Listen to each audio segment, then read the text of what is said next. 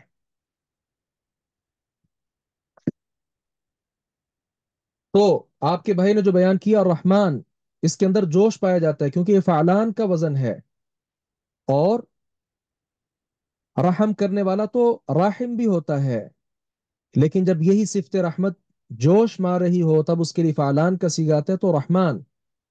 اب کوئی سمجھ سکتا تھا کہ آپ کا رب رحمان تو ہے، اس وقت اس کی رحمت جوش مار رہی ہے، لیکن ہو سکتا ہے کہ میں آپ کا دین اسلام قبول کر لوں، کل کلا اس رحمت کے اندر جوش و خروش ختم ہو جائے، تو پھر ذمہ دار کون ہے؟ تو ساتھ ہی الرحیم آیا لفظ کہ اس کے اندر دوام ہے، یہ الرحیم صفت مشبہ کا صیغہ ہے، اس کے اندر دوام پایا جاتا ہے، تو یہ اللہ تعالیٰ کی جو رحمت ہے یہ ہمیشہ ہمیشہ رہنے والی ہے۔ اللہ اکبر کبیرہ۔ بسم اللہ الرحمن الرحیم کے ساتھ آغاز، ہم آگے بڑھتے ہیں۔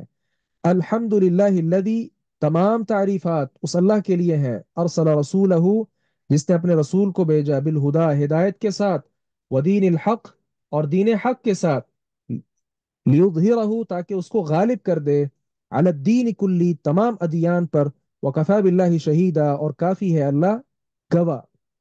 ہر قسم کی تعریف اللہ کے لیے ہے۔ یہ الف لام جو ہے نا، اس کا ترجمہ آپ تمام کرتے ہیں تو یہ الف لام استغراقی ہے۔ استغراق کا مطلب اس کے اندر عموم پایا جاتا ہے، حمد کسی بھی طرح کی ہو وہ اللہ تبارک و تعالیٰ کے لیے ہے۔ اور دوسری بات یہاں پہ حمد کی ہے، تو حمد کسی کی تعریف تب کی جاتی ہے جب اس کے احسانات اور انعامات ہو، تو سب سے بڑھ کر احسانات انعامات وہ اللہ کی ذات کے ہیں، اور وہ اتنے شاندار، اللہ کے نام، اللہ کے کام اس قدر نرالے ہیں جو ہر قسم کے عیب سے پاک ہیں اور ہر اعتبار سے وہ کامل ہیں، لہذا اللہ تبارک و تعالی ہی ہر قسم کی حمد کا مستحق ٹھہرا۔ اللہ تعالیٰ کی تعریف تو کئی وجوہات سے کی جا سکتی ہے، یہاں جو اللہ تعالیٰ کی تعریف کی جا سکتی ہے، کی جا رہی ہے، وہ رسول بھیجنے کی وجہ سے ہے کہ اللہ تعالیٰ نے اپنا رسول بھیجا۔ صحیح مسلم کی روایت ہے، وَإِنَّ اللَّهَ نَظَرَ إِلَىٰ أَهْلِ الْأَرْضِ فَمَقَتْهُمْ عَرَبُهُمْ وَعَجَمُهُمْ، اللہ تبارک و تعالیٰ نے اہل زمین کی طرف دیکھا تو عرب و عجم نے اللہ تعالیٰ کو غصہ ہی دلایا، یہ لوگ مستحق تھے کہ اللہ رب العزت کا عذاب نازل ہو جائے، اور یہ جاہلیت کا دور، کون سی برائی تھی جو اس کے اندر نہیں پائی جاتی تھی؟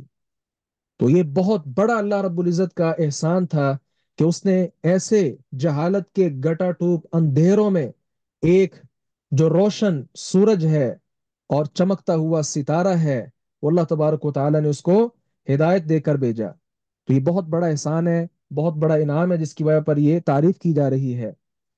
رسول کو بھیجا کس کے ساتھ؟ ہدایت کے ساتھ، ہدایت دے کر بھیجا۔ خدا ہدایت، اس سے مراد علم نافع ہے، نفع بخش علم۔ علم نفع بخش کب ہوتا ہے؟ اس میں دو چیزیں ہیں، ایک تو وہ وحی الہی پر مبنی ہو، غیر وحی جتنے بھی علوم ہیں یہ نفع بخش نہیں، اور دوسری بات علم نافع تب ہوتا ہے جب اس پر عمل پیرا ہوا جائے، اور دوسری بات دین حق، دین حق کا مطلب عمل کرنا ہے، عمل صالح۔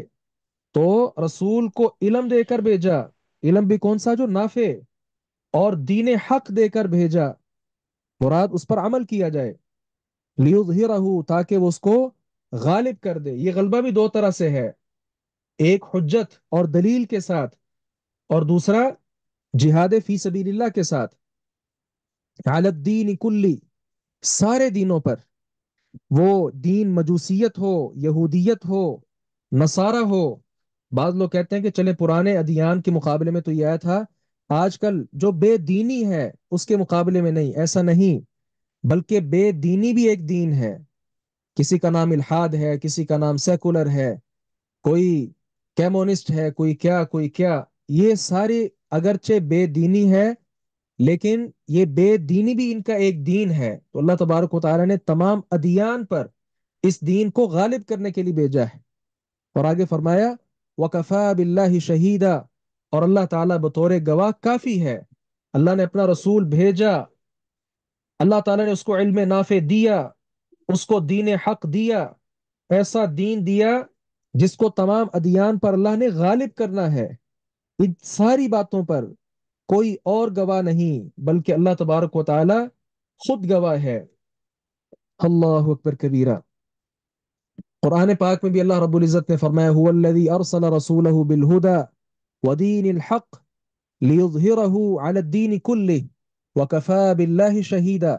اس آیت مبارکہ کو مد نظر رکھتے ہوئے امام ابن تیمیہ رحمہ اللہ نے یہ جو ابتدائی الفاظ ہیں وہ یہاں لکھے ہیں. اللہ اکبر کبیرہ. تمام ادیان پر دین اسلام کا غلبہ ہے ہر اعتبار کے ساتھ، دلیل و برہان کے ساتھ بھی اور جہاد کے میدان میں بھی.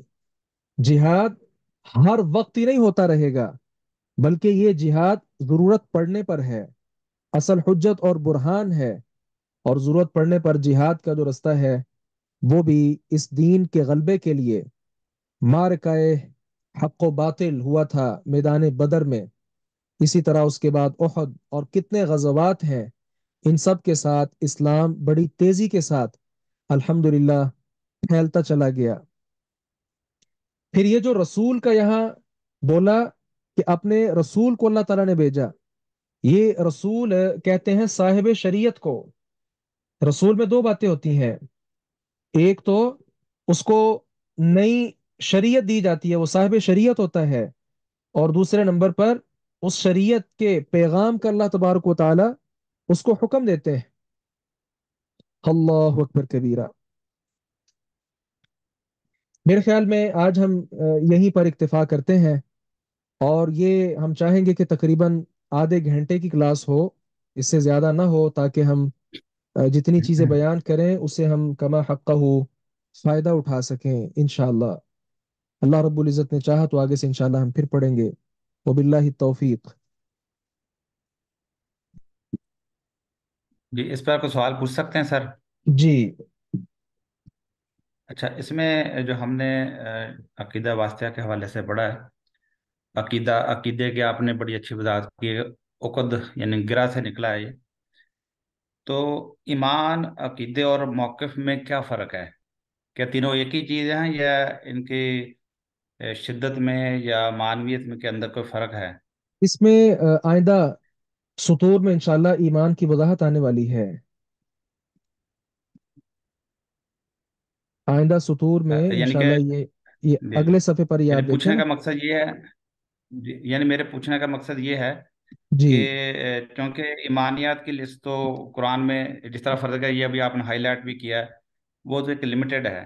لیکن جو عقائد ہیں ان کی لسٹ بہت لمبی چوڑی آ جاتی ہے، اور ہر ایک یہاں اس کی لسٹ کی تعداد میں فرق بھی آتا ہے. عقیدہ ایمان تو سے کیا ہے. یہ دونوں؟ جی عقیدہ ایمان ہے. ایمانیات جتنی ہیں ان سب کے بارے میں انسان کا جو گمان ہے، نظریہ ہے اور دل کی پختگی ہے، اسی کا نام عقیدہ ہے. عقیدے میں بھی اور ایمان میں بھی یہ ساری چیزیں آتی ہیں. تصدیق بھی آتی ہے دل کی، اور زبان سے اقرار بھی ہے، اور تیسرے نمبر پر عمل بالجوارے بھی ہے. نہیں استاد محترم، ایسا سوال میرا یہ ہے کہ ایمانیات میں تو یہ پانچ چیزیں آ گئی: اللہ، یوم آخرت، رسول، کتابیں. چھ چیزیں. مطلب اللہ کے اوپر ایمان، کتابوں پر ایمان، رسولوں پر، آخرت پر، ملائکہ کے اوپر. ٹھیک ہے نا جی؟ پانچ چیزیں تو ہو گئی نا. تو یہ تو پانچ، یعنی ایمانیات کی پانچ چیزیں آ گئی، پانچ اجزاء اس کے آ گئے. لیکن عقائد کی لسٹ تو بہت لمبی چوڑی کتابوں کے اندر بیان کر دی جاتی ہے، اور اس کے اندر بے شمار اختلافات ہوتے ہیں. ہر مسئلے کے الگ الگ اختلافات ہیں. وہ کہتا ہے یہ عقیدہ ہے، وہ کہتا ہے یہ بھی عقیدہ ہے، وہ کہتا ہے ہماری لسٹ میں یہ بھی شامل ہے، چلیں اس پر دوسرا کہتا انشاءاللہ ہے ہم یہ. کل بات کریں گے. جی. جزاکم اللہ خیر. کتنے بجے کل شروع ہوگا لیکچر؟ 8:30 کا ٹائم ہے، 8:30 سے انشاءاللہ 9 تک ہے یہ. جی سبحانک اللہم ٹھیک ہے، وبحمدک اشہد ان لا الہ الا انت استغفرک واتوب الیک. السلام علیکم ورحمۃ اللہ وبرکاتہ. جزاک اللہ خیر.